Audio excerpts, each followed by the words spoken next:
Hello everyone, आज के इस वीडियो में हम बात करेंगे जनसंख्या भूगोल के बारे में। तो वीडियो को लास्ट तक जरूर देखिएगा, बहुत ही महत्वपूर्ण होने वाला है वीडियो। तो देखिए, इसमें हम जनसंख्या भूगोल के सिलेबस जानेंगे।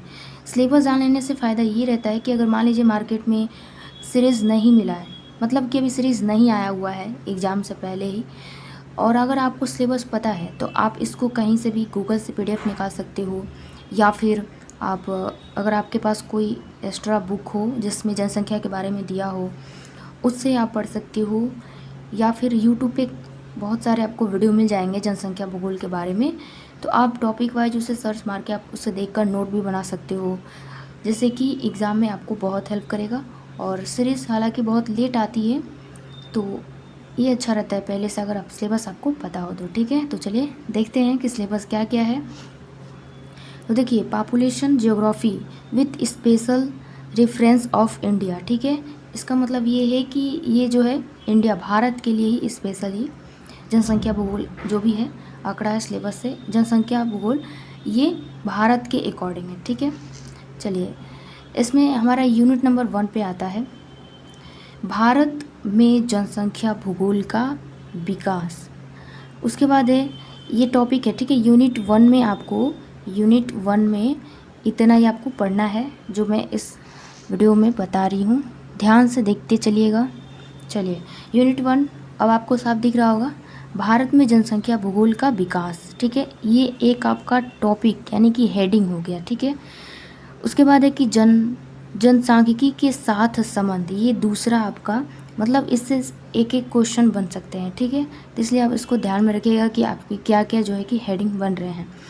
उसके बाद देखिए, जनसंख्या डेटा के स्रोत, भारत में जनसंख्या डाटा की विश्वसनीयता के स्तर और जनसंख्या डाटा मानचित्र की समस्याएं। ठीक है, ये आपको यूनिट 1 में इतने टॉपिक हो गए। ठीक है, जब आप एग्ज़ाम दोगे तो उस वक्त इन्हीं सभी हेडिंग से आपको क्वेश्चन बना के पूछेगा। ठीक है, तो ये आपके माइंड में होना चाहिए। चलिए, यूनिट नंबर 2 पे हम देखते हैं।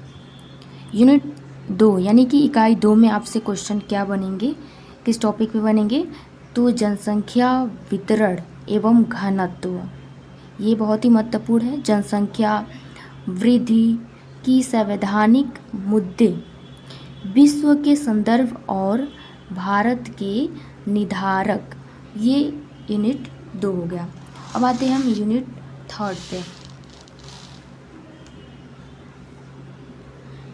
इसमें है जनसंख्या संरचना, लिंग मुद्दे, आयु और लिंग, साक्षरता और शिक्षा, ये सभी क्या है टॉपिक है। ग्रामीण और नगरीकरण, भारत में व्यवसायिक संरचना, फिर जनसंख्या गतिशीलता के माप, प्रजनन क्षमता और मृत्यु दर की दर, और है राष्ट्रीय प्रवासन, भारत के जनसंख्या प्रदेश।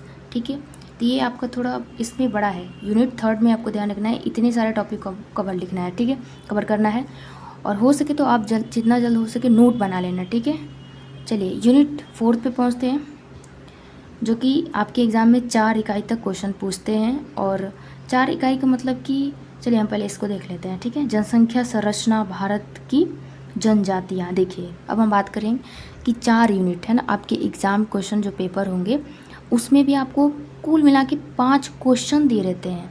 लेकिन जो हमारा पहला क्वेश्चन होता है वो क्या होता है, आपका अति लघु उत्तरीय प्रश्न, जिसमें कि 10 क्वेश्चन दिए रहते हैं और 10 करना क्या होता है, अनिवार्य होता है। लेकिन ये जो 4 यूनिट है अलग से, तो ये 4 यूनिट में से एक एक क्वेश्चन आपसे पूछेगा। हालांकि आपको 2-2 क्वेश्चन पूछेगा या अथवा करके, तो उसमें से आपको चारों इकाई में से एक एक क्वेश्चन ही करना है। ठीक है, तो कुल मिल आपको क्वेश्चन कितने पूछेंगे, 4 इकाई है तो 8 मतलब क्वेश्चन आपसे पूछे जाएंगे इन सब इकाइयों से। लेकिन आपको उसमें से 4 क्वेश्चन को चूज़ करके लिखना है, ये तो आपको पता ही होगा। तो हमने जाना जनसंख्या भूगोल का ये सिलेबस, हालांकि इस पर वीडियो आपको मिल जाएगा। ठीक है, तो आप इसको स्क्रीनशॉट मार लीजिएगा सिलेबस को। अब नेक्स्ट जो हमारी वीडियो होगी वो होगी नगरीय भूगोल, परिवहन भूगोल, जितने हैं ज्योग्राफी में सभी सिलेबस को हम कवर कराएंगे।